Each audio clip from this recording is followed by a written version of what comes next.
தென்னாடுடைய சிவனே போற்றி, எண்ணவர்க்கும் இறைவா போற்றி.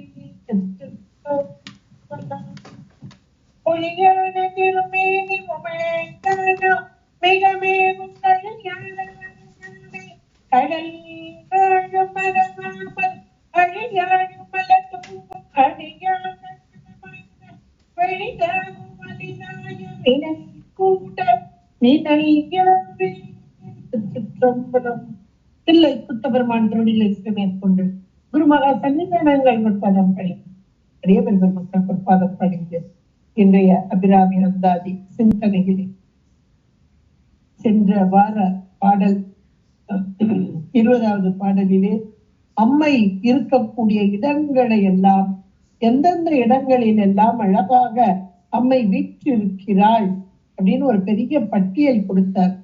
குறைகின்ற நின் திருக்கோயில் நின் கேழ்வர் ஒரு பக்கமோ, அறைகின்ற நான் மறையின் அடியோ முடியோ, அமுதம் நிறைகின்ற வெண் திங்களோ, கஞ்சகமோ என் தன் நெஞ்சகமோ, மறைகின்ற வாரிதியோ, பூரணாச்சல மங்கலையே என்று நிறைவு செய்தார்.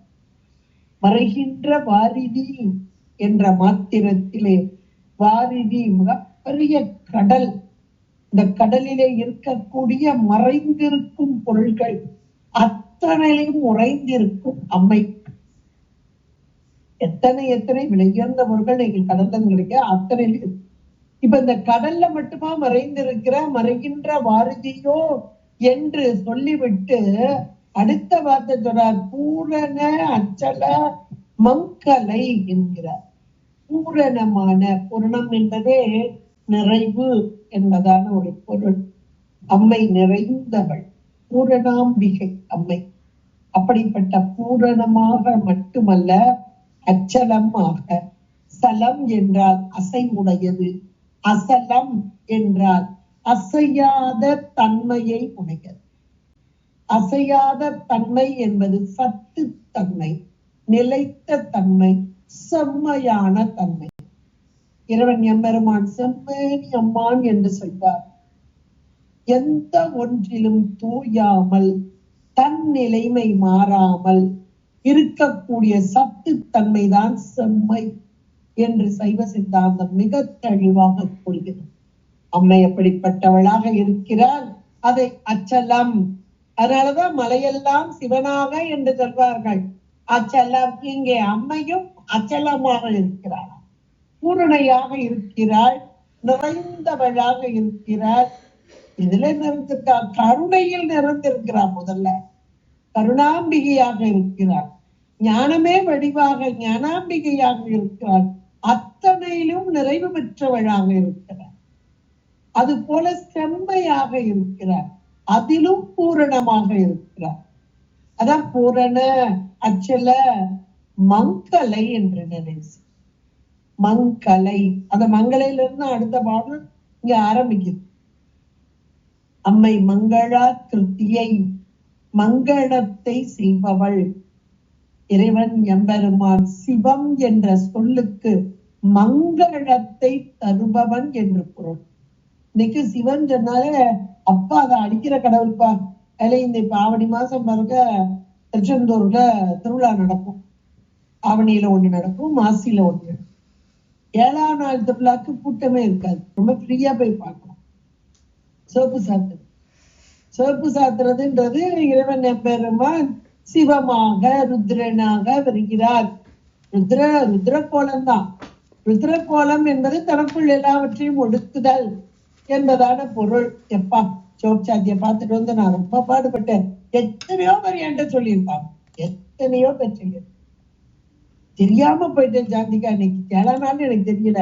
சோப்பு சாத்திய பார்த்துட்டு வந்தேன்னா இந்த தடவை அவ்வளவு ஒரு கஷ்டம் எனக்கு வந்துட்டு. ஏன்னா சிவபெருமானை கும்பிட்டால் துன்பம் வரும், கஷ்டம் வரும் என்பது இது சர்வசாதாரணமா நிறைய பேரு. இது அஞ்ஞானத்துல வர்றதுதான் ஒரு பக்கம். நம்ம பேரு அந்த அஞ்ஞானத்துல தானே மூழ்கி இருப்போம் நம்ம. அதனால் வெளிவரக்கூடிய இறைவன் எம்பெருமான் எதை செய்கிறான்? சிவம் என்ற சொல்லுக்கு மங்களத்தை தருபவன், மங்களமாக நிறைந்தவன், மங்களத்தை தருபவன். அம்மை வேறு இறைவன் வேறு அல்ல. அப்ப அப்படிப்பட்ட இறைவனோடு ஒன்றித்து இருக்கும், இறைவனின் குணமாக இருக்கும் அம்மை இவன் மங்களையாக இருக்கிறான். மங்களமே வடிவமாக. அப்ப மங்களம் மங்களம்னா என்ன அப்படின்னா, யார் எதை வேண்டுகிறார்களோ அதை தருவதுதான் மங்களம். மங்களம்னா பொதுவா இன்றைக்கு காலகட்டத்துல பெண்களுக்கு மங்களமா இருக்கிறார்கள் அப்படின்னா, திருமணம் ஆன பெண்கள் அப்படின்னா கணவனோடு கூடியிருந்து அதுக்குரிய குழந்தைகள் பெற்று, அப்புறம் குழந்தைகளுக்கு அப்புறம் ஒரு வயசு வரும்போது அந்த குழந்தைகள் படித்து வேலை பார்த்து அப்புறம் ஒரு நிறைவான நிலையில அதுகளுக்கு கல்யாணம் ஆகி அப்புறம் ஒரு பேர், இதெல்லாம் ஒரு மங்களம். நல்ல ஒரு பூரணமான நிலையில் இருக்கிறார்கள், மங்களமாக இருக்கிறார்கள், இப்படி சொல்லுவாங்க. அப்படிப்பட்டவர்கள் தான் இந்த 60க்கு 60 செய்யணும், 70 செய்யணும், 80 செய்யணும், மங்களமாக இருப்பவர்கள் செய்ய வேண்டும் என்பது சாதாரண ஒரு உலக வழக்குல சொல்லுவாங்க. கல்யாணம் குழந்தைகள் இருந்ததுன்னா குழந்தைகளுக்கெல்லாம் கல்யாணம் ஆகி அவங்க ஒரு பூரணமா இருக்கிற காலகட்டத்தில் இவர்கள் மங்களத்தோடு இருக்கிறார்கள் என்று பொருள். அப்படிப்பட்டவர்களுக்கு அந்த திருக்கடையூர்ல செய்ய வேண்டும் என்பது ஒரு வழக்கமாக சொல்வார். இங்க அம்மையே மங்களையாக இருக்கிறார். யார் எதை வேண்டுகிறோமோ அதை தரக்கூடிய அம்மை. இப்ப நமக்கு மங்களம் என்பது எல்லா வகையான நன்மைகள், இந்த உலகத்துல வரக்கூடிய நன்மைகளைத்தானே நம்ம சொல்லிட்டு இருக்கோம். உயிருக்குரிய நன்மைகள்லாம் நம்ம நினைச்சு கூட பார்க்கல.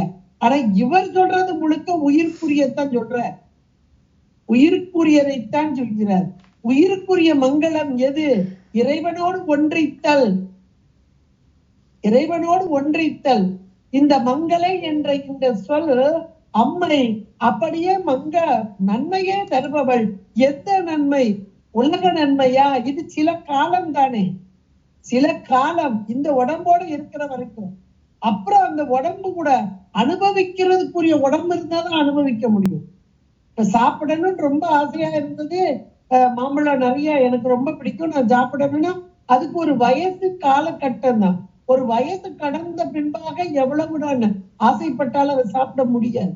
அப்ப ஒரு காலம், இந்த காலத்தில் இந்த அனுபவம் எனக்கு, அந்த அனுபவத்தை அனுபவித்தல், அது சிற்றின்பம் என்றும் சொல்வார்கள். ஆனால் பேரின்பத்தை தருபவள் அல்லவா இவள்.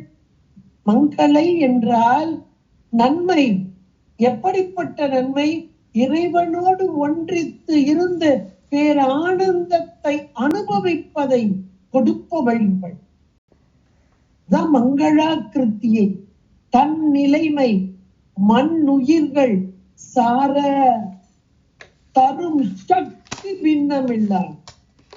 அந்த வார்த்தையும் சிவாச்சாரியா அழகா போட்டிருக்க. தரும் சக்தி பின்னமில்லா. எங்கள் பிறார் தன் நிலைமை, அவன் பேரானந்தம் உடையவன். அந்த பேரானந்தத்தை நமக்கும் தருகிறான். எப்படி தருகிறானா? சக்தி பின்னமில்லாதவனாக இருந்து, அம்மையை விட்டு பிரியாமல் இருந்து. இந்த கோலம் தானே மங்களம். அம்மையை விட்டு பிரியாமல் இருந்து மங்களத்தை தருபவன். இப்படிப்பட்ட மங்களத்தை தருபவள் அம்மை. திருவருள் சக்தி தானே நமக்கெல்லாம் கூட்டி வைக்கிறது. திருவருள் கூட்டியது, திருவருள் கூட்டியது. அப்ப அம்மைதான் இப்படிப்பட்ட நன்மைகளை எல்லாம், இந்த பேரின்பத்தை அடையக்கூடிய சிவானுபவத்தை, சிவ ஆனந்தத்தை, சிவத்தோடு ஒன்றிக்கும் அந்த சிவபோகத்தை, அந்த அனுபவத்தை தரும் அம்மை மங்களை, மங்களத்தை தருபவள். கும்பகோணத்துல இருக்கக்கூடிய அம்மைக்கு மங்களாம்பிகை என்றே பெயர். மங்களாம்பிகை. மங்களாம்பிகைன்னா ஏதோ இந்த போட சொல்லுவாங்க சுமங்கலி, நல்ல தீர்க்க சுமங்கலியா இதை சொல்லி பெண்களை எல்லாம் வாழ்த்துவார். அந்த தீர்க்க சுமங்கலி என்பது கணவனோடு சேர்ந்து நீண்ட காலம் வாழ்ந்து, 40 சொன்ன பார்த்துங்க பவுசு, அதுக்கு பேர் பவுசும்பாங்க. பவுசு பார்த்து, அது குழந்தைகள் வேணும், அந்த குழந்தைகளுக்கு கல்யாணம் ஆகணும், அவங்களுக்கு ஒரு வம்சம் தழைக்கணும், இவ்வளவு எல்லாம் இருந்தாதான் பவுசும்பாங்க. இதுதான் பூரணம். இந்த பூரணத்தை தரும் அம்மை. அதான் பூரணாச்சல மங்களை அப்படி போட்டாரு. இப்ப இந்த இடத்துல மங்களையாக நமக்கு காண்பிக்கிறார். முதல் வார்த்தையில மங்களையாக காண்பிக்கிறார். சுமங்கலி, மங்களாம்பிகை, இதெல்லாம் அம்பிகளுடைய நாமங்கள்ல ஒன்றாக வரக்கூடியது. மங்களா கிருத்தியை என்பதாக நன்மையே தருபவள். அது உலகத்திலே வாழும்போது உலக நன்மையை தந்து அதன் பின்பாக பேரின்பம் என்று சொல்லக்கூடிய சிவானந்தத்தையும் அந்த நன்மையையும் தருபவள் அம்மை. அதனால் இவள் மங்களையாக இருக்கிறாள். அடுத்து பார்க்கிறது, எல்லா நன்மைகளையும் தர்றாள். எப்படி தர்றாள் அப்படின்னு பார்க்கிறார். எப்படி தர்றான்னு பார்க்கும் போதே இவருக்கு ஆர்வம், தன்னை குழந்தையாக்குகிறார்.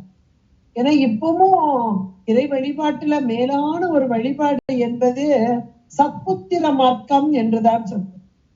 சரி, ஞானசம்பந்த பெருமான் அந்த சத்புத்திர மார்க்கத்திலே இருந்தார், வாழ்ந்து காண்பித்தார் என்றெல்லாம் சொல்வார்கள். 3 வயது குழந்தை அம்மே அப்பா என்று அழுத மாத்திரத்திலே அம்மையப்பனாக இறைக்கும். அம்மா மட்டும் வரல, அப்பா மட்டும் வரல, 2 பேருமாக இறைக்கும். அம்மை அப்பா சொல்ல இந்த குழந்தைக்கு பால் கொடு என்று சொல்ல அம்மை பொன் வள்ளத்திலே அந்த பால், ஞானப்பால், அதிலே சிவஞானத்தை குழைத்து கொடுத்தார். சிவஞானத்தை குழைத்து கொடு. இது அம்மைக்கே உரிய மேலான தன்மை. இதுக்கு பேரு அம்மையுடைய அன்பு, மேலான அன்பு, தாய் அன்பு என்று கூட சொல்லலாம். அப்படிப்பட்ட தாயாகி பார்ப்பது, இறைவனை தாயாகி பார்ப்பது என்பதுதான் சத்புத்திர மார்க்கம், மேலான ஒரு நிலை. இறைவனை தாயாகி தன்னை குழந்தையாக பார்ப்பது. நிறைய வழிகள், நிறைய அருளாளர்கள் இந்த நிலையில பார்ப்பாங்க. ஏனென்றால் குழந்தைதான் தன்னுடைய தாயிடம் எதையும் கேட்காமலே வாங்கும். கேட்டு கொடுக்கணும்னு அவசியம் இல்லை. ஞானசம்பந்த பெருமான் வரலாறு பார்த்தீங்கன்னா அதுல எந்த இடத்துல இதை தானே கேட்க மாட்டார். கேட்பதற்கு முன்பாகவே அவருக்கு எல்லாவற்றையும் இறைவன் கொடுப்பார். ஒரு சின்ன குழந்தைக்கு என்னென்ன வேணுமோ அத்தனையும் இறைவன் அன்பினாலே, அந்த அன்பு தாய் அன்பினாலே அள்ளி அள்ளி கொடுக்க. இப்போ இந்த அபிராமிப்பட்ட தன்னை குழந்தையாக்கி அப்படியே அம்மாவை பாக்குறாரு. குழந்தைக்கு இங்கேயும் அங்கேயும் விளையாண்டுகிட்டே இருக்கும், எல்லாருக்கூடையும் சேர்ந்து விளையாண்டுகிட்டு இருக்கும். பசி வந்துட்டுனா அம்மாட்ட ஒடி வந்து காலை கட்டிக்கணும். அது எங்க பார்க்கும் அப்படின்னா அந்த தனங்களைத்தான் பார்க்கும். இதுதானே அந்த குழந்தைக்கு பால் கொடுக்கும் தனங்கள். அதை போல இந்த அபிராமிப்பட்டர் என்ற இந்த குழந்தை இந்த அம்மையை நோக்குகிறார். எப்படி நோக்குகிறார்? இந்த உலக இன்பம் எனக்கு வேண்டாம் என்று இதனை ஒருத்து இருந்த பக்குவம் என்றார். அந்த பக்குவ நிலையிலே அம்மா நான் உன் குழந்தை அல்லவா, எனக்கு நீ தர வேண்டியது என்ன? நீ தர வேண்டுமே. இவர் வாய் திறந்தெல்லாம் கேட்கல, தான் சொல்லி கேட்கல. ஆனால் அவளோடு அங்கே அந்த அம்மையை நோக்குகிறார். அந்த அம்மையுடைய தனங்களை நோக்குகிறார். அந்த தனங்கள் எப்படிப்பட்டது? இதுதானே ஞானத்தை தரும் முளைகள். ஞான பால் கொடு என்ற மாத்திரத்திலே சிவஞானத்தை கலந்து கொடுத்த அம்மை அவள். அந்த 2 தனங்களும் ஞானமே வடிவானது. பரஞானமும் அபரஞானமுமாக திருஞான சம்பந்த பெருமான் பெற்றார் என்று சேக்கலார் பெருமான் தருகிறார். அந்த ஞானப்பாலை அருந்திய மாத்திரத்திலே சிவன் அடியே சிந்திக்கும் திருப்பெருகு சிவஞானம் பவ மதனில் அறமாற்றும் பாங்கினில் ஓங்கிய ஞானம் உமையில்லா கலைஞானம் உணர் வறிய மெய்ஞானம் தவ முதல்வன் சம்பந்தன் தகமுணர்ந்தார். அப்ப கலைஞானம், மெய்ஞானம், நூலறிவு, வாலறிவு, 2 ஞானத்தையும் 2 தனங்களின் மூலமாக வழிந்த அந்த பால் மூலமாக பெற்றார் என்றால் இந்த அருளாளர்கள் எவ்வளவு ஒரு உயர்ந்த நிலை, இவர்களெல்லாம் ஒரு பக்குவம் பெற்ற நிலை. உலக இன்பம் என்பது நிலையில்லாத ஒன்று, உடல் நிலையில்லாத ஒன்று. அம்மை எல்லாவற்றையும் தரக்கூடியவள், அவள் மங்களையாக இருப்பவள், மங்களத்தை தருபவள், இறைவனோடு ஒன்றிக்கும் பேரானந்தத்தை தருபவள். அந்த ஆனந்தத்தை அடைய வேண்டும் என்றால் ஞானம் வேண்டும். ஞானம் இல்லாமல் முக்தி பெறு என்பது கிடையாது. ஞானத்தை கொடுத்து அல்லது மோட்சத்தை கொடா. அப்ப அந்த ஞானம், அது ஞானம் என்ற பால் வழியும் இடம் எது? அம்மையின் தனங்கள். அந்த தனங்களை நோக்குகிறது இந்த குழந்தை. அபிராமிப்பட்டர் என்ற குழந்தை நோக்குகிறது. அந்த தனங்கள் எப்படி இருக்கிறதா? செங்கலசம், செங்கலசம் முளையார். அருமையான ஒரு அடைமொழி கொடுக்கிறார். கலசம். கோவிலுக்கு போறோம், உள்ள போகும்போதே வெளியிருந்து வரும்போதே தூள கோபுரம் என்று சொல்லக்கூடிய, தூள லிங்கம் என்று சொல்லக்கூடிய அந்த வெளியே உள்ள கோபுரங்களை பார்த்த கோபுர தரிசனம் கோடி புண்ணியம் என்று சொல்வார். தூரத்தில் இருந்து வரும்போதே, அந்த காலத்துல எல்லாம் ஒரு கோவில் தான் இருக்கும். எல்லாரும் கோயில் இப்போ மாதிரி எல்லாம் தெருவுக்கு ஒரு கோயில், வீட்டுக்கு ஒரு கோயில் ஆகி போச்சு. அப்பெல்லாம் கோவில் என்றாலே ஒன்றுதான், அதுவும் பிரம்மாண்டமா இருக்கும். அதனுடைய கோபுரங்கள், அந்த கலசங்கள் உயர்ந்ததாக இருக்கும். தூரத்துல வரும்போதே அந்த கோபுர கலசங்கள் தெரியக்கூடியதாக, அதை பார்க்கும் போதே இந்த ஊர் வந்து விட்டது, இதோ கோபுரம் தெரிகிறது, இந்த ஊர் வந்து விட்டது.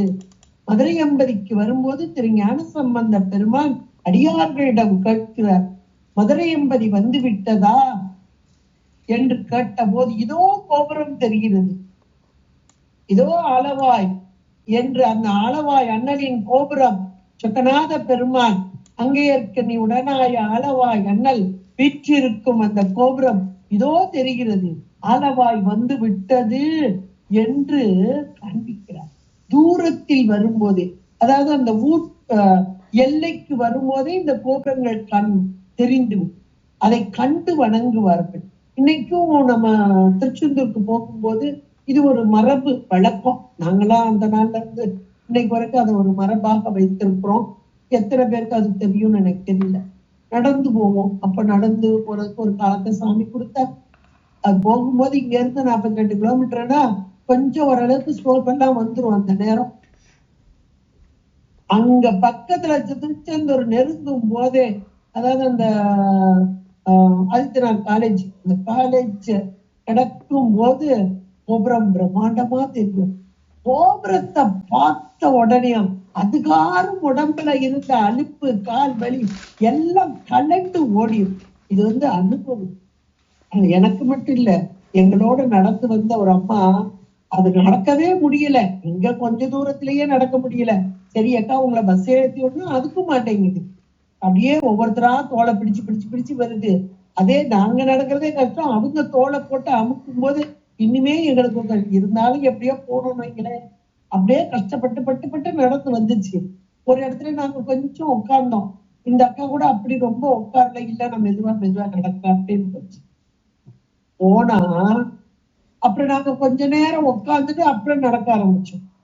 இவங்க ரொம்ப தயங்கி நடந்த இந்த அக்கா கோபுர கலசத்தை பார்த்த மாத்திரத்தை முருகா முருகா முருகா முருகா நீ காட்சி தந்துட்டேன்னு சொல்லிட்டு அது வரைக்கும் ததகா நடந்தது. குரு நடந்து எங்களுக்கு முந்தி 1 மணி நேரத்துக்கு முந்தி போய் உட்காந்துச்சு. என்ன இது, இதுக்கு காரணம் என்ன? உண்மைக்கே இப்ப நினைச்சு பார்த்தாலும் எனக்கு ஆச்சரியப்பா. இதெல்லாம் நாங்க அனுபவிச்சு இவ்வளவு நேரம் அந்த ஆரம்பத்துல இங்க இருந்து அந்த காயப்படுத்துக்கு பக்கத்துல போகும்போதே, இந்த காயல் அந்த இடத்துக்கு போகும்போதே தயங்கிட்டு நின்று அம்மா அவ்வளவு தூரம் எங்களை போட்டு அழுத்திட்டு வந்தது. அந்த கோபுரத்தை பார்த்த பிறகு என்ன நடக்கிறீங்க, எங்களுக்கு முந்தைய 1/2 மணி நேரத்துக்கு முந்தி போய் உட்காந்துச்சு. இதுக்கு காரணம் என்னன்னே தெரியல. அந்த முருகா அப்படித்தான் கேட்கும். அவ்வளவு ஒரு அனுபவம். இந்த கோபுரம் அப்படின்றது தூள லிங்கம். அந்த காலத்துல உள்ள ஒரு ஊருக்குள்ள நுழைகிறாங்கன்னா அந்த கோபுரத்தை கண்டு தொழுது உள்ளே நுழைதல். இன்னைக்கும் திருச்செந்தூருக்கு போறோம்னா முதல்ல கோபுர தரிசனம் இங்க இருந்தே பார்த்துருவோம். பார்த்த உடனே மனசுக்குள்ள ஒரு சந்தோஷம். முருகா உன்னை பார்த்துட்டேன்ற ஒரு சந்தோஷமே வரும் எல்லாருக்குமே வரும். அதன் பின்பாக உள்ளே நுழைதல். இங்க அந்த கோபுரத்துல இருக்கக்கூடியது எது? கலசம். அந்த கலசத்தை தான் உற்று நோக்குவோம். அழகாக இருக்கும். ஒவ்வொரு கோவிலையும் அந்த கோபுரத்தில் இருக்கும் கலசங்கள், அது எண்ணிக்கையில பாத்தீங்கன்னா 5, 7, அதற்கு தகுந்தா போல அந்த மாடங்களும் இருக்கும் அப்படின்னு சொல்லுவாங்க.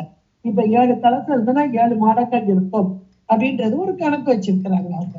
அது ஆகம விதிப்படியாக வைப்பாங்க. அப்ப அந்த கலசங்களை உற்றி நோக்கிய அந்த கலசத்தை நீங்க பாத்தீங்கன்னா தாமிரத்தால் ஆன ஒன்று, அதுக்கு மேல தங்க பூச்சி, இப்ப நிறைய இடங்கள்ல தங்க முலா பூசப்பட்டது அப்படின்னு போடுறாங்க. தாமிரத்தாலான ஒரு பாத்திரம். அப்ப அந்த செங்கலசம், செம்மையான கலசம், சிவந்த நிறமுடைய கலசம். உள்ளே இருக்கக்கூடிய பொருள் நமக்கெல்லாம் ஓரளவுக்கு தெரியும். ஒரு தானியத்தை வைத்திருப்பார்கள். இந்த தானியம் வெகு நாள் 12 வருடம் ஒரு கணக்கு, அது கெடாமல் இருக்கும். அப்ப 12 வருடத்துக்கு ஒரு முறை கும்பாபிஷேகம் செய்யும் போது தானியத்தை நீக்கி விட்டு அடுத்தாப்புல போடுவாங்க. இப்படியெல்லாம் ஒரு கணக்கு. அப்ப மேல இருக்கக்கூடிய அந்த கலசங்கள் என்பது செம்மையானது. அதிலிருந்து வரக்கூடிய கதிர்கள் யாரெல்லாம் அதை உற்று நோக்குகிறார்களோ அதான் கோபுர தரிசனம் கோடி புண்ணியம் என்று சொல்லி வைத்தார்கள். தூள லிங்கமாக இறைவன் எம்பெருமான் காட்சி தருவதாக இன்றைக்கும் இருக்கிறது. இப்ப அம்மையுடைய நகில்கள் எப்படி இருக்கிறதா? செங்கலசமாக இருக்கிறதா. இறைவன் எம்பெருமானுடைய தூள லிங்கத்திலே கலசங்கள் எப்படி பறைசாற்றி கொண்டு இருக்கிறதோ, இறைவனுடைய அருளை பறைசாற்றி கொண்டு இருக்கிறதோ, அங்கிருந்து வரும் கதிர்கள் வரக்கூடிய மக்களுக்கு அருளை பொழித்து கொண்டு இருக்கிறதோ, அது போல அம்மையின் நகில்கள் இரண்டும் செங்கலசமாக சிவந்த நிறமுடைய, சிவந்த நிறம் என்றாலே செம்மை, இன்னும் சொல்லப்போனா சத்து. அப்படிப்பட்ட சத்தான கலசம் போன்ற அழகான முளையை உடையவள் என்று எவ்வளவு ஒரு ஆழமான ஒரு கருத்தை இந்த இடத்துல வைக்கிறார். இந்த முளை தனங்கள் என்பதைத்தான் நம்ம அருணகிரி பெருமான் நிறைய பாடல்கள்ல பாடியிருக்கார். வள்ளியம்பிராட்டி முளைகள், அப்புறம் தேவயானை. இதுல அதுல தேவயானையை சொல்றதுக்காட்டிலும் வள்ளியம்பிராட்டிய அதிகமா சொல்வார். அவளுடைய நகில்களில் முளைகளில் மகிழ்ந்த முருகப்பெருமான் என்று சொல். அது என்ன இப்படி சொல்றார் அப்படின்னு நிறைய பேருக்கு அதனுடைய பொருள் புரியாது. இதனுடைய பொருள் எது என்றால், உயிர்களாகிய நமக்கெல்லாம் ஞானத்தை தரும் அம்மை, இறைவனுடைய ஆற்றல் தானே, இந்த கிரியை தானே இவள். இந்த கிரியையிலையும் அங்க வெளிப்பட்டு, அதாவது உயிர்களுக்கு தரக்கூடிய அந்த ஞானம், ஞானம் தான் வேணும் உயிர்களுக்கு. அஞ்ஞானத்தோடு கூடி மலத்தோடு கூடி இருக்கும் உயிர்களுக்கு அஞ்ஞானத்தை நீக்கி ஞானத்தை தந்து, ஞானத்தை தந்துதானே வீடு பேரு. அந்த ஞானத்தை தரும் இந்த நகில்கள். அப்ப இறைவன் கருணையே உருவான். ஆகா இப்படி நோக்குகிறார். இதுதானே இந்த உயிர்களை இங்கே பக்குவப்படுத்த வருகிறது. அதனால் அதன் மீது மகிழ்ந்த பொருள் அதுதான். அம்மாவை வேற ஏதோ பொருளாக்கி சொல்லுவார். ஆனா உண்மையான பொருள் அதுதான். அம்மை இவள் மூலமாக உயிர்களாகிய நமக்கு ஞானம், மேலான ஞானம், அதுவும் பரஞானம் அபரஞானமாக இது ஞானசம்பந்த பெருமானுக்கு கிடைத்ததுல இருந்து நம்ம ஓரளவு தெரிஞ்சுக்கலாம்.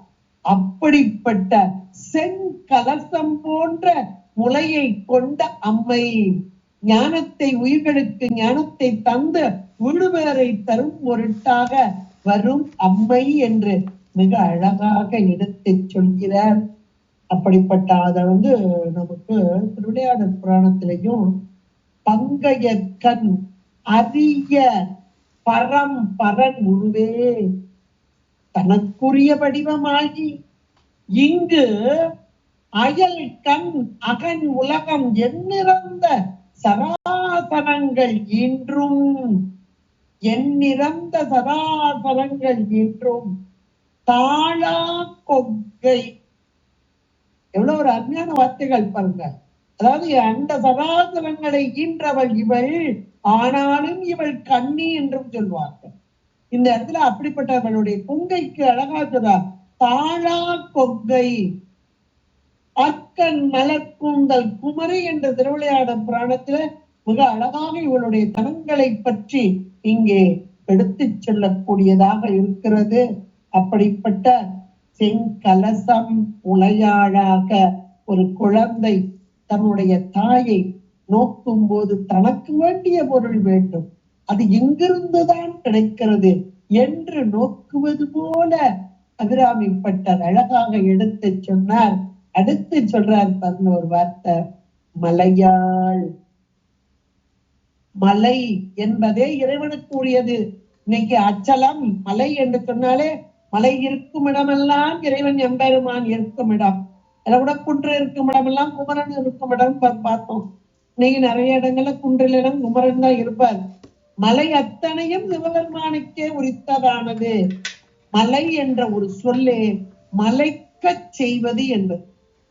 மலைக்க அப்பா எவ்வளவு பெருசா இருக்கு பாரு மலை அப்படின்னு சொல்லுவோம். நீங்க ஒவ்வொரு இடத்துலயும் போனீங்கன்னா ஏறி ஏறி ஏறி போறதுல நிறைய இடத்துல மலையில ஏறி போக வேண்டிய ஒரு காலகட்டம்லாம். இதெல்லாம் ஒரு வயசுல போனாதான் இந்த இறைவனை எம்பெருமானை அனுபவிக்க முடியும். அமர்நாத்லாம் அந்த ஏறுறதுக்குள்ள போதுனாயிரும். அப்புறம் கேதார்நாத் ஒரு மலை, அங்க ஒரு பக்கம், இங்க நம்ம திருச்சியிலே தாய்மான சுவாமிகள் இது ஒரு பக்கம். இப்படி ஒவ்வொரு மலையா நீங்க யோசிச்சு யோசிச்சு பார்க்க மேல போய் இவர் உட்கார்ந்துட்டாருப்பா. நம்ம இருக்கிற இந்த வயசான காலத்துலதான் கோயிலுக்கே போக ஆரம்பிக்கிறோம். இந்த நேரத்துல இப்படி போய் ஏறி கஷ்டப்பட்டு இழைச்சிட்டு உட்கார்ந்து. ஆனா இறைவனோ எம்பெருமானோ மலையின் வடிவாக இருக்கும். இங்கே அம்மை மலையாளாகவே இருக்கிறார். மலைக்கட்சி மலையிலிருந்து கிடைக்கக்கூடிய பொருள் மலைஞ்சுமா சாதாரணமா சொல்லிட்டோம், என்னவோ ஏறோம் போறோம் அவ்வளவுதான் நமக்கு தெரியுது. ஆனா அந்த மலையில் உள்ள பொருட்கள் எத்தனை எத்தனை. இன்றைக்கும் மலையில கிடைக்கக்கூடிய அரிய வகையான மூலிகைகள். நம்ம குற்றால மலையே நம்ம எடுத்துக்கிட்டோம்னா இந்த சீசன் நேரத்துல மழை பெஞ்சு அங்க மேல மலையில மழை பெஞ்சோன்னு இங்க அருவியில வந்துருப்பாங்க. அதுல குளிச்சா ஏராளமா நம்முடைய நோய்கள் எல்லாம் நீங்கும் அப்படின்றது ஒரு சாதாரண எப்பவுமே சொல்லுவாங்க. இன்னும் சொல்ல போனா அந்த குற்றாலத்துலதான் மனநிலை சரியில்லாதவர்களுக்குரிய ஆஸ்பத்திரி. அங்க இருந்து தினசரி அவங்கள கூட்டிட்டு போய் அந்த அருவியில குளிக்க வைப்பாங்க அப்படின்றதெல்லாம் சொல்லுவோம். நம்ம பார்த்திருக்கோம் அதையும் கூட. அதுக்கு வேகமா போர்ஸா விழுகும் போது தலையில விழுகும் போது அதுல ஒரு ரியாக்ஷன் கிடைக்குதுமாங்க. இன்னும் மேலானது என்ன தெரியுமா, அங்க இருந்து வரக்கூடிய அது புது வெள்ளம், மழை பெஞ்சோன்னு வரக்கூடிய புது வெள்ளம். இந்த புது வெள்ளத்துல குளிக்கிறது. அப்ப அங்க இருக்கக்கூடிய மூலிகைகளை எல்லாம் அடித்து கொண்டு வருவது. இது உடலுக்கு நன்மையை தருதல். சயின்டிபிக் விஞ்ஞானம் தானே நமக்கு விஞ்ஞானமா இருக்கு. அதை எடுத்து சொல்றதுதான் நமக்கு ஆள் இல்ல. இப்படி செய்ய சொல்லிட்டாங்க. ஏழையருக்கு இன்னைக்கு கேள்வி கேட்கும் போது நம்ம அதை சரியா புரிஞ்சு சொல்லணும். குழந்தைகளுக்கும் சொல்லணும், தெரியாதவங்களுக்கும் சொல்லணும். அத்தனையும் விஞ்ஞானமே. நம்முடைய உடலுக்கு தேவையான, உடலுக்கு மட்டும் இல்ல மனமும் ஆரோக்கியம். மனம் ஆரோக்கியமா இருக்கணும், உடம்பு ரெண்டுமே ஆரோக்கியமா இருக்கணும். உடம்பு ஆரோக்கியமா இருந்து மனம் ஆரோக்கியமா இல்லைன்னாலும் நல்லா இருக்காது.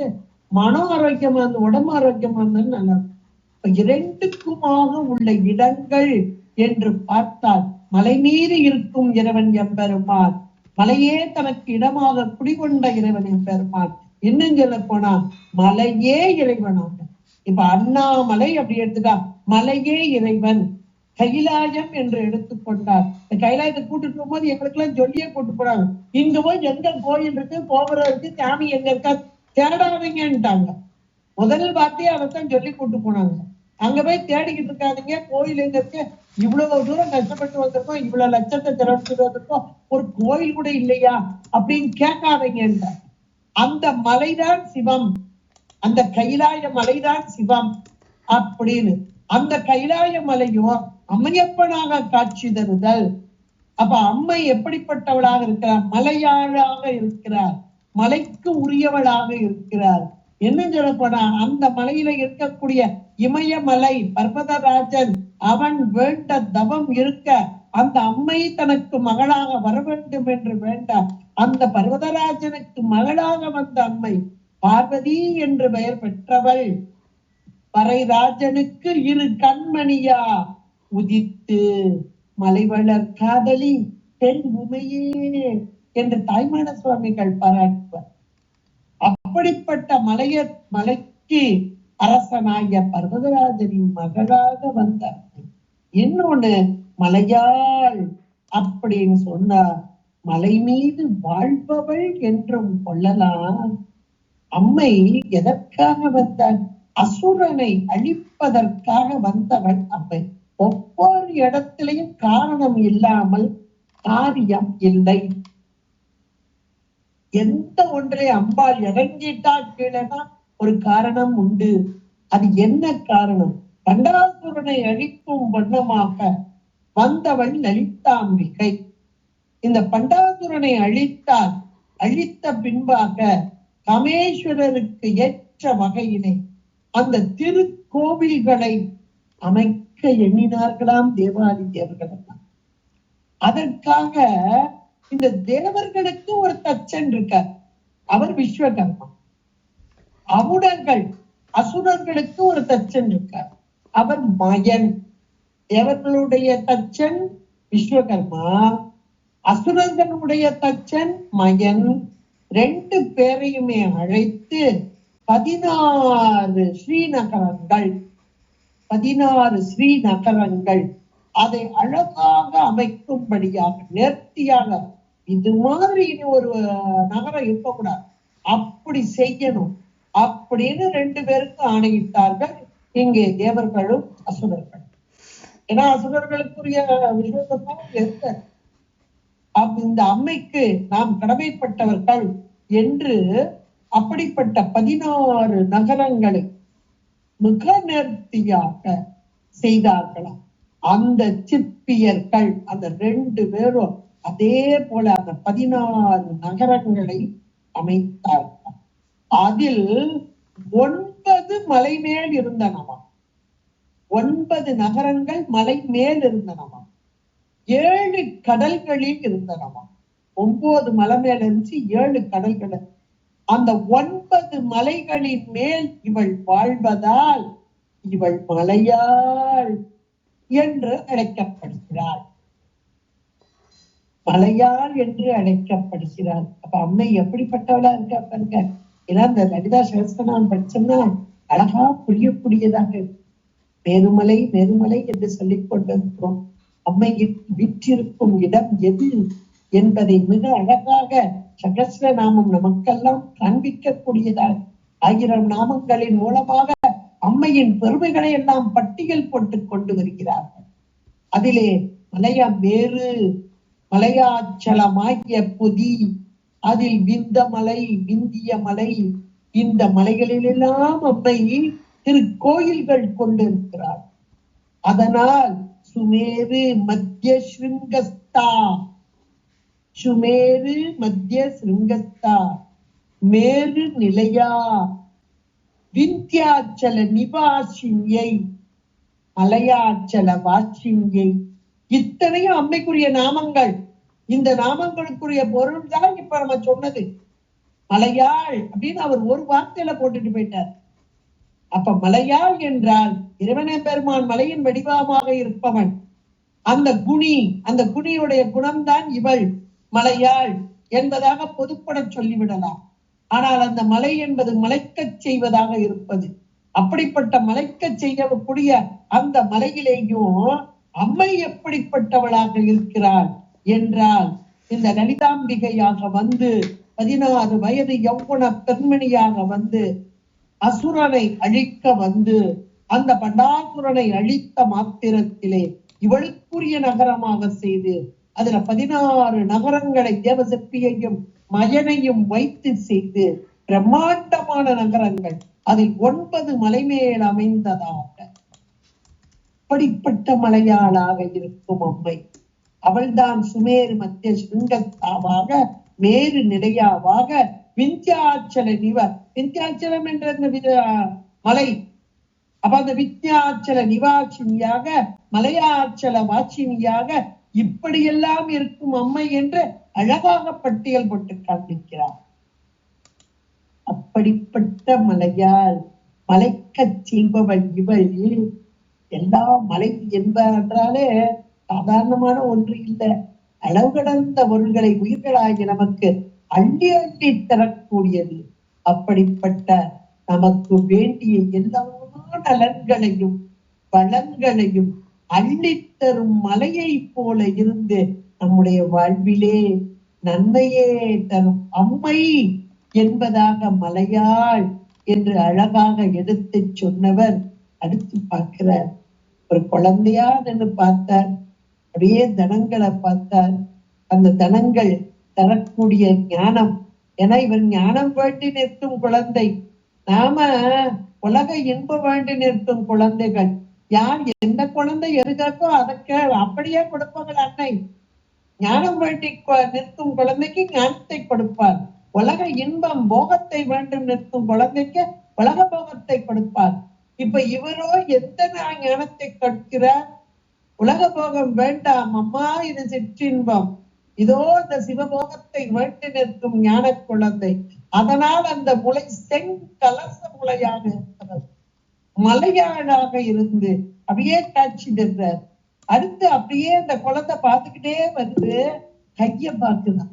ஏன்னா இந்த கைகள் தானே அரவணைக்கும் கரங்கள். குழந்தைய வாரி எடுத்து அரவணைக்கும் அந்த கரங்கள். அந்த கரங்களை உற்று நோக்குகிறதா. அந்த கரங்களிலே அம்மை அழகான வளையல்களை அணிந்திருக்கிறார். அந்த வளையல்கள் எப்படி இருக்கிறதா? வருண சங்கு, வருண சங்கு அலை செங்கை என்கிறார். அழகான வருணம் என்றால் அழகான அழகான சங்கு வளையல்கள். சங்கால் ஆன சங்கு என்பது வெண்மை நிறம் கொண்ட ஒரு பொருள். சங்கு சுட்டாலும் வெண்மை தரும் அப்படின்பா. அது அவை பிராட்டியார் கூட சொல்றார். கெட்டாலும் மேன்மக்கள் மேன்மக்களே அப்படிமா. சங்கு சுட்டாலும் வெண்மை தரும்பா. இந்த சங்குக்குரிய மிகப்பெரிய ஒரு தன்மை, உயர்ந்த தன்மை அப்படின்னா தன் நிலைமை மாறாது. தன் நிலைமை மாறாது. அம்மை எப்படிப்பட்டவள்? என்றைக்கும் மாறாதவள் அம்மை. சத்துத்தன்மை, சத்துத்தன்மை அதை உணர்த்தும் வண்ணமாகத்தான் இங்கே அம்மை கைகளிலே அணிந்திருக்கும் வளையல்கள் அழகே வடிவம். வருணை என்றால் அந்த கடலிலே கிடைக்கக்கூடிய அழகான, அந்த கடலில் இருந்து கிடைக்கக்கூடிய அந்த வளையல்களை. அந்த வளையல்கள் எப்படிப்பட்டது? சங்கால் ஆனது. அந்த சங்கு அலை செங்கை. அந்த கைகள் அவ்வளவு அழகாக இருக்கிறது. இந்த கைகளை சொல்லும் போதே, அந்த வளையல்களை சொல்லும் போதே, அம்மா நீ என்றைக்கும் உள்ளவன், என்றைக்கும் உள்ளவன், அள்ளி அள்ளி கொடுப்பவன், மாறாத தன்மை உடையவன், கருணையே விடவன். இதெல்லாம் அதுல அப்படியே அடங்கி போயிடும். அந்த வெண்மை நிறம் என்பது மேலான ஒன்று. அந்த வெண்மை தன்மையிலிருந்து மாறாத தன்மை. இன்னொன்று அழகே வடிவானது. அழகு என்றால் இங்கே கருணையே வடிவானவள். அப்படிப்பட்ட சங்கு அலை செங்கையாக இவருடைய கைகளை அழகாக, கையும் கையில் உள்ள வளையல்களையும் எடுத்து சொல்லி, அது அழகான வண்ணங்கள், அந்த வண்ணங்களை பிரதிபலிப்பதாக அமைந்துள்ளார். அது வெண்மை நிறம்தான், ஆனா பல வண்ணங்களை வீசிக்கொண்டு இருக்கிறார். ஏனென்றால் அவளுடைய தன்மை வெண்மைதான். ஆனால் உயிர்கள், ஒரு உயிர் அம்மா எனக்கு இதுதான் வேணும் அப்படி கேட்குது, இன்னொரு அது எனக்கு வேணாம் எனக்கு இதுதான் வேணும்னு இருக்குது. ஒரு வீட்லயே குழந்தைகள் பாருங்க, காலையில டிஃபன் வச்சா வைக்கிற இட்லி என்னவோ ஒண்ணுதான். ஒரு குழந்தை தேங்காய் சட்னி சாப்பிடும், ஒண்ணு தக்காளி சட்னி சாப்பிடும், ஒண்ணு இந்த ரெண்டுமே சாப்பிடாது, வெறுமான ஒரு பொடியை போட்டு சாப்பிடும். ஒரு 3 குழந்தை 3 பேருக்கும் 3 விதமான வேண்டும். அதே போல உயிர்களுடைய பக்குவம் அப்படிப்பட்டதாக இருக்கிறது. இங்கே அம்மை அணிந்திருப்பது என்னவோ வளையல்கள், அது சங்காலான வளையல்கள். வெண்மை நிறம் கொண்டது, சத்துத்தன்மை, நிலைத்த தன்மை. ஆனால் இது பல வர்ணங்களை காட்டுகிறதா? ஒரே வளையல் தான், சங்கு வளையல் தான்.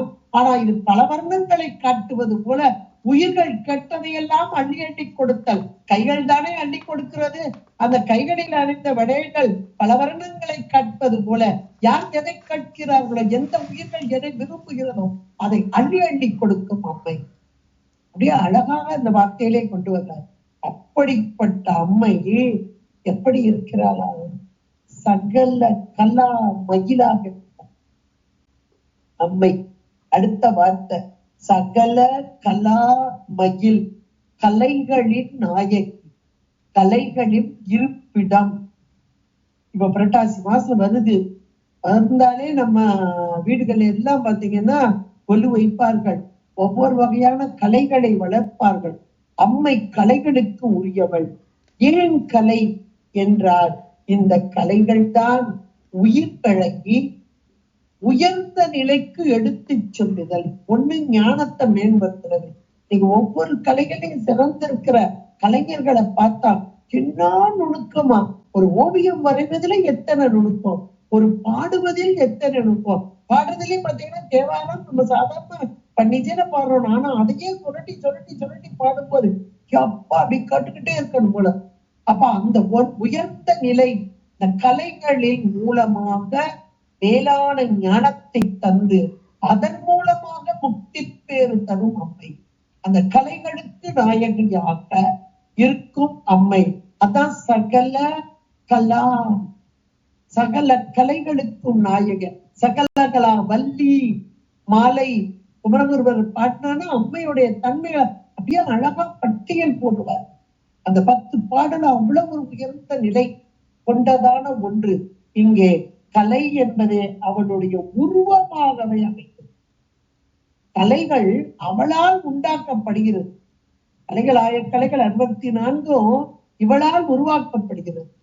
இந்த கலையே அவளுடைய உருவமாகவே அங்கே அமைந்து கலைகளையே அவள் தன் உரையாடலாகவும் கொண்டிருக்கிறார்.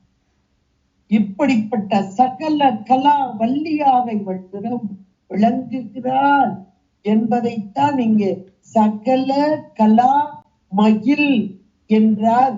இங்கே அபிராமிப்பட்டர் சதுக சஷ்டி கலா மையை, கலா பத்யை, கலா லாபாயை, கலாத்மிகாயை, கலா நாதாயை, கலா மாலாயை, கலா நிதியை, காவிய கலாயை.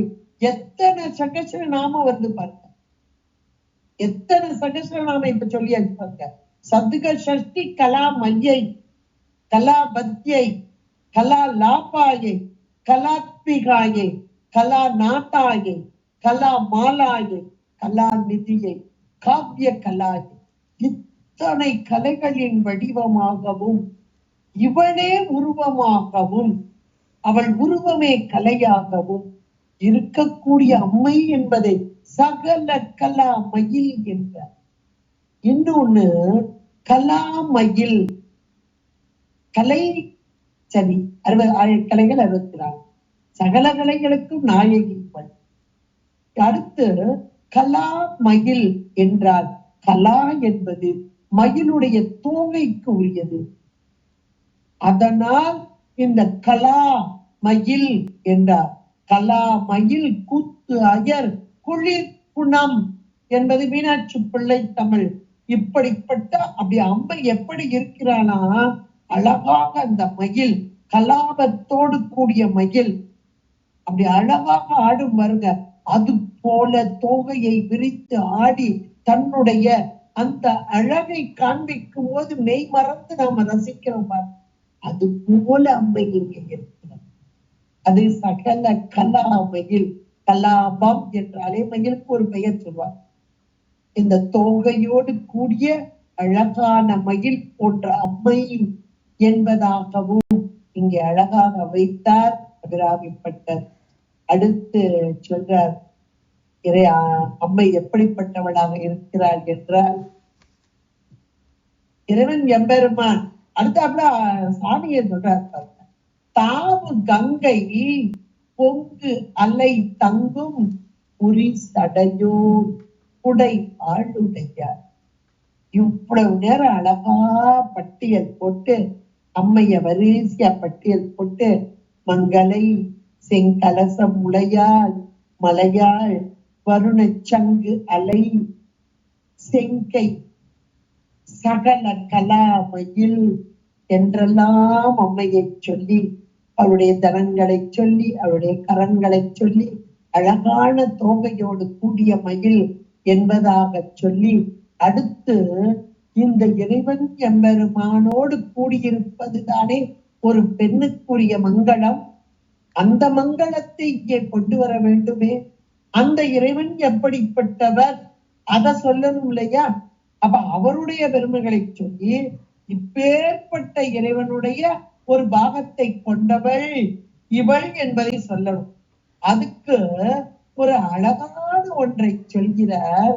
எதை சொல்கிறார்? இறைவன் எம்பெருமான் அந்த தாவு கங்கை, இந்த கங்கை ஒரு காலத்திலே ஆகாயத்திலே அலைபுரண்டு ஓடிக்கொண்டிருந்ததா. அப்பதான் பகீரதன் வேண்டுகிறான் இந்த கங்கையை நோக்கி. ஏனென்றால் அவருடைய பித்திருக்கள் எல்லாம் பெற்ற சாபத்தின் காரணமாக பாதாள லோகத்திலே துன்பப்பட்டு கொண்டிருக்கிறார். இவர்களெல்லாம் கரை சேர வேண்டுமென்றால் அந்த கங்கை நீர் இவர்கள் மீது பட வேண்டும் என்பதற்கு இணங்க இந்த கங்கையை கீழே இறக்க வேண்டும். அதற்காக கங்கையை நோக்கி தவம் புரிகிறார். கடுமையான தவம். அந்த தவத்தினால் அங்கே இந்த கங்கை இறங்கி வந்து, என்னப்பா வேணும் இப்படி கடுமையா தவம் பண்றீங்க, உன்னுடைய தவ வலிமையினால் என் உடம்பெல்லாம் அங்கே இருக்கிறது, என்னால் தாங்க முடியவில்லை, சொல்லப்பா என்று கேட்டபோது, நீ இறங்கி வரவே என்று கேட்கிறார் கீரன். நான் இறங்கி வர்றேன், நீ இவ்வளவு கஷ்டப்பட்டு தவம் பண்ற, நான் இறங்கி வர்றேன். ஆனால் என்னுடைய வேகத்தை தாங்கி அடக்குவார் எவரேனும் உளரோ, இருந்தால் இறங்கி வருகிறேன் என்று சொல்ல, அவ என்ன ஒரு ஆணவ மேலீடு பார்க்க, என்னை அடக்க ஒருவரும் இந்த புவியில் இல்லை என்பதாக சொல்ல, இப்பொழுது இறைவனை நோக்கி எம்பெருமானை நோக்கி பகீரதன் தவம் புரியும். ஏன்னா மற்ற இடத்துக்கெல்லாம் போறார், ஒவ்வொரு இடமும் திருமாண்டவோ பிரம்ம, எப்பா அந்த கங்கையை அடக்கிறதுக்கு எங்களுக்கு வலிமை கிடையாது, இறைவன் எம்பெருமான் கைலாசவாதம் தான் நடக்கும், அவரையே போய் கேள் என்று சொல்ல, இறைவனை நோக்கி கடுமையான தவம். இந்த தவத்துக்கு இறங்கிய இறைவன் எம்பெருமான் அந்த கங்கையை அந்த கட்டுக்கு அடங்காமல் வானத்திலே, அது வானத்து கங்கையாக, ஆகாய கங்கையாக, பிரவாகம் எடுத்த கங்கையாக இருந்த கங்கையை தன்னுடைய ஜடாமுடியிலே அடக்கிய இத காலமேக புலவர் அழகா சொல்றார். அவர்கிட்ட கொஞ்சம் பொறாமை கொண்ட சிலர் எல்லாம் சேர்ந்து இவரால் பாட முடியுமோ என்ற போது, குடத்திற்கு அடங்கும் கங்கை அடங்கும் என்று முடியக்கூடிய ஒரு பாடலை பாட வேண்டும் என்று ஒரு விண்ணப்ப, ஒரு போட்டி வைக்கிறாங்க. அருமையான பாட்டு. எதை காலமேக புலவர் அப்படின்னாலே இரட்டை பொருள் கொண்டது, ஆழமான பொருள் கொண்டது என்றெல்லாம் இவருடைய பாடலுக்கு சொல்வார். அப்படிப்பட்ட பாடலாக ஒரு பாடல் பாடுறாங்க. விண்ணுக்கு அடங்காமல், வெற்புக்கு அடங்காமல், விண்ணுக்கு அடங்காமல், வெற்புக்கு அடங்காமல், மண்ணுக்கு அடங்காமல் வந்தாலும் பெண்ணை இடத்திலே வைத்த இறைவன், பெண்ணை இடத்திலே வைத்த இறைவனம் சடா மகுடத்திலே, மேல போட்டார் குணாவதியில. ஏன்னா குடத்திலே கங்கை அடங்கும்னா பாடணும்னாங்க, கடைசி வரை குடத்திலே கங்கை அடங்கும் என்பதாக நீர் பாடணும் அப்படின்னா, அதனால ஜடா மகுடத்திலே, அப்ப மாவை மேல போட்டால் கீழே குடத்திலே கங்கை அடங்கும் அப்படின்னு அழகா பாடினார் கவி காலமேக புலவர். அப்படிப்பட்ட தாவி வரும் கங்கையை அந்த பொங்கு அலை தங்கும் புரி சடையோன் இறைவன் எம்பெருமானுடைய ஜடாமுடி எப்படிப்பட்டது, ஞானமே வடிவான ஜடாமுடி. அந்த ஞானமே வடிவமான ஜடாமுடி என்பது விரிந்த சடையாக, ஒடுங்கிய சடையாக. ஏனென்றால் ஞானம் என்பதை பார்க்கும் இடமெல்லாம் நிற்கவர் நிறைந்திருக்கும் பரம்பொருள். இவருடைய ஞானம் எல்லாவற்றிலும் நிறைந்திருத்தல் என்பதை உணர்த்துதல். ஒடுங்கிய சடை என்பது அத்தனை பொருளும் இவனுக்குள் அடக்கம் என்பதை உணர்த்துதல். ஒடுங்கிய சடை. புரி சடை என்பது நன்றாக முறுக்கப்பட்ட சடை, அத்தனையும் தனக்குள்ளே கொண்டு முறுக்கப்பட்டதா. ஏனென்றால் இறைவன் எம்பெருமான் ஞானமே வடிவான இறைவன். அஞ்ஞானத்திலே இருக்கக்கூடிய உயிர்களை எல்லாம் தனக்குள் ஏற்றுக்கொண்டு அவர்களை பக்குவம் வரவு. இன்னைக்கு நம்ம எல்லாம் இன்னைக்கு இருக்கிறோம்னா எல்லாம் போக வேண்டிய இடம் தான் இறைவனுடைய திருமேனி. இதை உணர்த்துவதுதான் இறைவனுடைய உடம்புல இருக்கக்கூடிய திருநீற்று பூச்சு. அப்படிப்பட்ட இறைவன் ஞானமே வடிவான பரம்பொருள். அவருடைய ஜடாமுடியோ புரிச்சடை, நன்றாக முறுக்கப்பட்ட ஞான வடிவமானது. புரிச்சடை முறுக்கப்பட்டதுதான் புரிய வடிவம். அந்த ஜடை ஞானமே வடிவானது. அந்த ஞானமே வடிவான ஜடா முடியிலே அந்த ஆணவம் கொண்ட கங்கையை ஏற்றுக்கொண்ட இறைவன். தாவு கங்கை பொங்கு அலை தங்கும் புரிசடையோ. அப்படிப்பட்ட இறைவனோடு உடை ஆளுடையாள். அந்த இறைவனையே, இறைவனுடைய ஒரு பாகத்திலே இருந்து ஆளுமைத்தன்மை கொண்ட அம்மை. எவ்வளவு ஒரு அருமையான வார்த்தைகள் பாரு. உடை ஆளுடையாள். ஆளுடையாள் என்றார் இறைவன் எம்பெருமான் ஞானமே வடிவானவர். அந்த ஞானமே வடிவான பரம்பொருள் இந்த அம்மையை, அன்னை, இந்த கிரியை, இந்த கிரியை தானே வெளிப்பட்டு வருது. இந்த கிரியை தானே அத்தனை செய்து. அப்ப ஆளுடையாள் என்ற மாத்திரத்திலே அந்த இறைவனோடு ஒன்றைக்கு இருந்து எல்லா செயலுக்கும் காரணகர்த்தாவாக இருக்கும். அருமையான ஒன்றை ரொம்ப அழகா சொல்லிட்டு அடுத்து இது வரைக்கும் அம்மையுடைய உருவத்தை, நிலையை, எல்லாத்தையும், வண்ணத்தை, எல்லாவற்றையும் சொன்னார். இப்போ அம்மையுடைய நிறம் என்ன? அவளுக்கு நிறம் உண்டா? உண்டு. வடிவம் உண்டா? உண்டு. நம்முடைய சைவ சமயம் மிக தெளிவாக கேட்கிறது.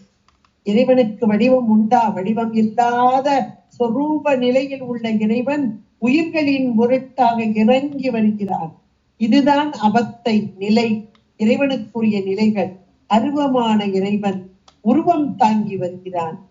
அந்த உருவமும் ஒன்றாக இருக்கிறதா? பல்வேறு வகைப்பட்டதா?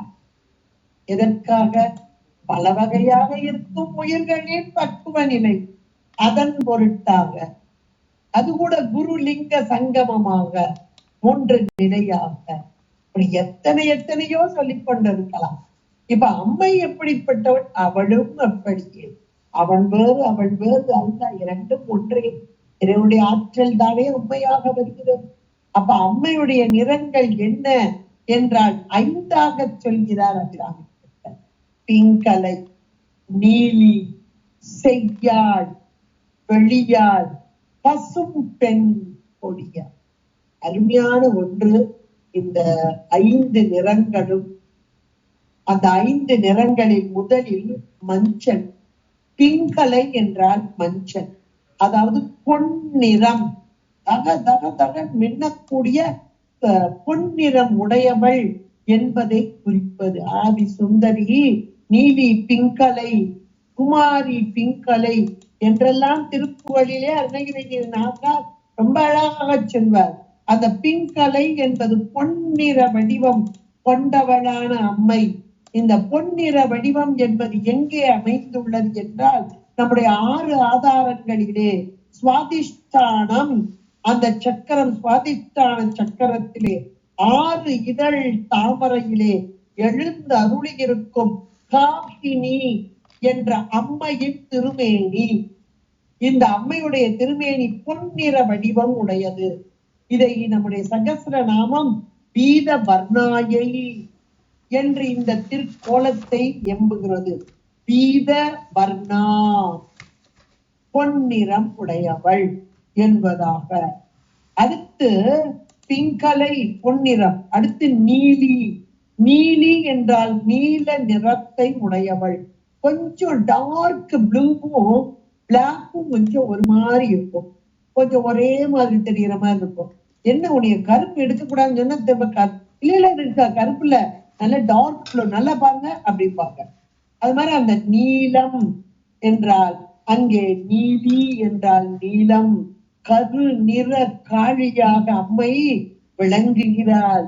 நீலி என்பது இங்கே காளியை, ஆகி சுந்தரி நீலி என்பார் அருணகிரி பெருமான். மகிடன் தலைமேல் அந்தரி நீலி என்று நமக்கு இந்த 8வது பாட்டிலையும் அழகா சொல்லிவிட்டார்.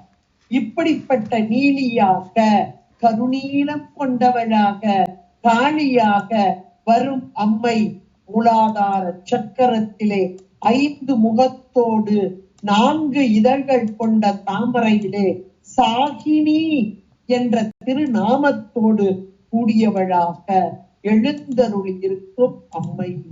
இந்த கோலம் இதான் சாகினி. சாகினி என்பது நீல நிறம், கருநீல நிறம்.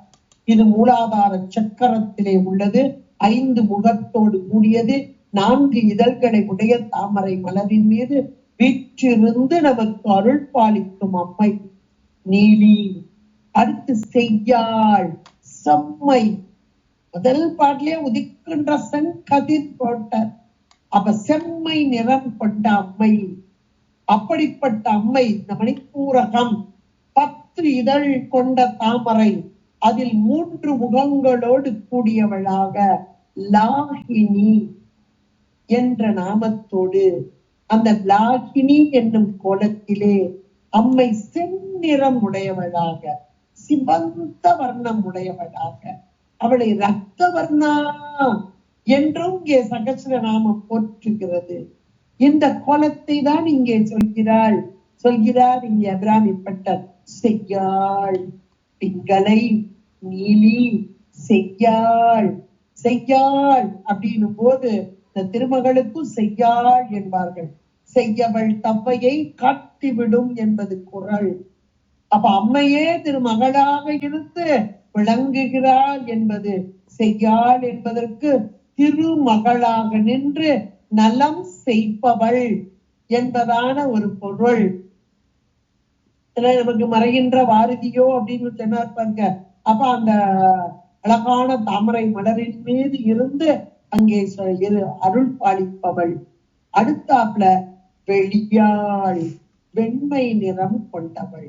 ஆக்ஞா சக்கரத்திலே 2 இதழ் கமலத்திலே 6 முகங்களோடு கூடியவளாக எழுந்து அருளியிருக்கும் அம்மைக்கு காக்கினி என்பதான ஒரு பெயர். இந்த காக்கினி வெண்மை நிறம் கொண்டவள். இந்த வெண்மை நிற கோலத்தோடு கூடி நமக்கு அருள் பாலிப்பவள். இவளை சுக்க வர்ணா என்ற லலிதா சகஸ்ர நாமம் பாராட்டுகிறது. கலைமகள், வெள்ளை பளிங்கு, வெள்ளை உருப்பளிங்கு போல்பவள் என்று சொல்லக்கூடியவள். அப்படிப்பட்ட வெள்ளை பளிங்கு போல அழகாக காட்சி தரும் அம்மை இது வெளியாள் என்று சொல்லக்கூடியது. இப்ப வெள்ளை நிறத்தோடு நாம் மகளாக இருந்து இருக்கும் பிராட்டியாக சொல்லக்கூடிய அம்மை. அடுத்ததாக பிங்களை நீலி செய்யாள் வெளியால் பசும் பெண் கொடி. பசும் பெண் கொடி என்ற மாத்திரத்திலே அம்மை பார்வதி தேவி, அவளுடைய நிறம் பச்சை. மரகதவல்லி என்றும் அம்மையை சொல்லக்கூடியவர்களாக இருக்கிறோம். அரவின் அமளியின் அகில பணமணி அடைய மரகதம் ஆன ஓர் இரவி வெயில் இளன் மதியும் நிலவிலன் இறைவி ஒளி வெளி எங்குமே என்பதாக இந்த மரகத ஜோதியை தக்கையாக பரணி அழகாக சொல்கிறது. தக்கையாக பரணி மிக அழகாக எடுத்து சொல்கிறது. அப்படிப்பட்ட அம்மை பச்சை, பச்சை எரிக்கும் பிரயன், தெரிவரும் சுத்த பச்சை நிறை பெண் என்றெல்லாம் திருப்புகழிலே அருணகிரி பெருமான் மிக அழகாக பாடுகிறார். பச்சை நிறமுடைய அம்மைக்கு ஷியாமலா என்று ஒரு பெயர். ஷியாமலா. இப்படிப்பட்ட அம்மை இங்கே அநாகத சக்கரம், அதிலே 12 இதழ் கொண்ட தாமரை மலர், 2 முகங்களோடு கூடியவளாக ராகினி. அவளுடைய நிறம் பச்சை. இவளுக்கு ஷியாமாபா என்பதாக லலிதா சகஸ்ரநாமம் அருமையாக எடுத்து உரைக்கிறது. ஷியாமாபா, ஷியாமலா, பச்சை நிறத்தை சொன்னதால் இவள் மரகத கொடி போன்றவள், அழகான கொடி போன்றவள். இப்படி அம்மையுடைய நிறத்தை 5 நிறமாக்கி ஒவ்வொரு ஆதாரங்களிலும் அவள் இருக்கும் நிலையை நமக்கு அழகாக எடுத்து சொல்லி எவ்வளவு அழகாக அம்மையை சிறப்பாங்க. பிங்கலையாக, நீலியாக, செய்யாளாக, வெளியாளாக, பசும் பெண் கொடியாக இருக்கும் அம்மை. மங்களம், மங்களத்தையே தரும் அம்மை.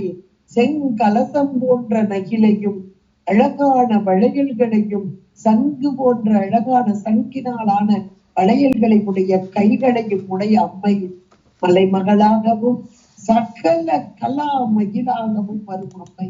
இறைவன் எம்பெருமான் ஒரு பாகத்தை ஆடுபவளாக இருக்கும் அம்மை.